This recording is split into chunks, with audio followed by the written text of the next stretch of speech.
على سيدنا محمد صلاة تنسينا بها من جميع الأحوال والآفات وتكفينا بها جميع الحرزات وتدحرون بها من جميع السيئات وترفعون بها عندك على الدرجات وتبلغنا بها الصلوات من سميع الخيرات في الحياة وبعد الممات إنك على كل شيء قدير.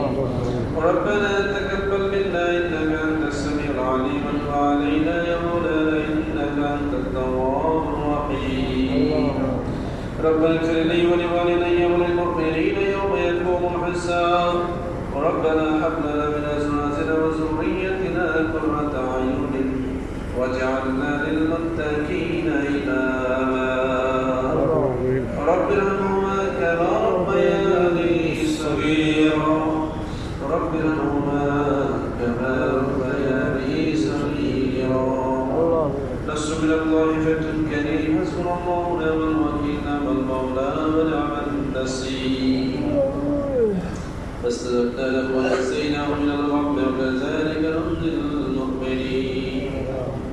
رب العالمين فرمانتگار عالم আল্লাহ পবিত্র জুমার দিনে বরকতময় সময় আল্লাহ তোমার শরীয়ত আপনার শহীদ দরবারে হাত তুলেছি।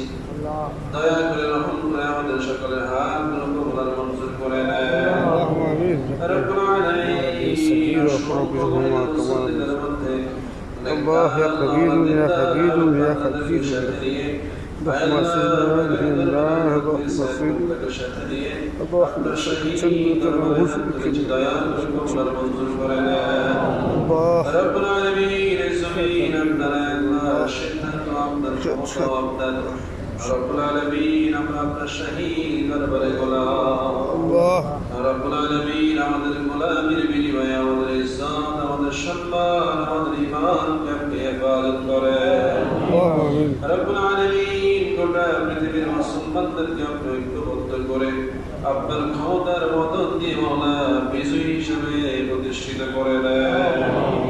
রব্বুল আলামিন মধ্যপ্রাচ্য সহ গোটা পৃথিবীতে মুসলমানদের উপরে যে নির্যাতন জুলুম হচ্ছে মাওলা এত রক্ত জড়িত পেয়েছে মাওলা আর সহ্য হয় না আল্লাহ। আল্লাহ আপনার কুদরতি দরবারে আমাদের ধর্ণা দেওয়া ছাড়া দরখাস্ত দেওয়া ছাড়া আর কোনো ক্ষমতা নেই মাওলা। আল্লাহ দয়া করে রহম করে আপনার কুদরতি গজব দিয়ে আপনার ক্ষমতা দিয়ে মাওলা আপনি সমাধান করে দেন। আমিন। রব্বুল আলামিন বদরের প্রান্তরে যে ফেরেশতাদেরকে আপনি জাবালে রহমতে পাঠিয়েছেন মাওলা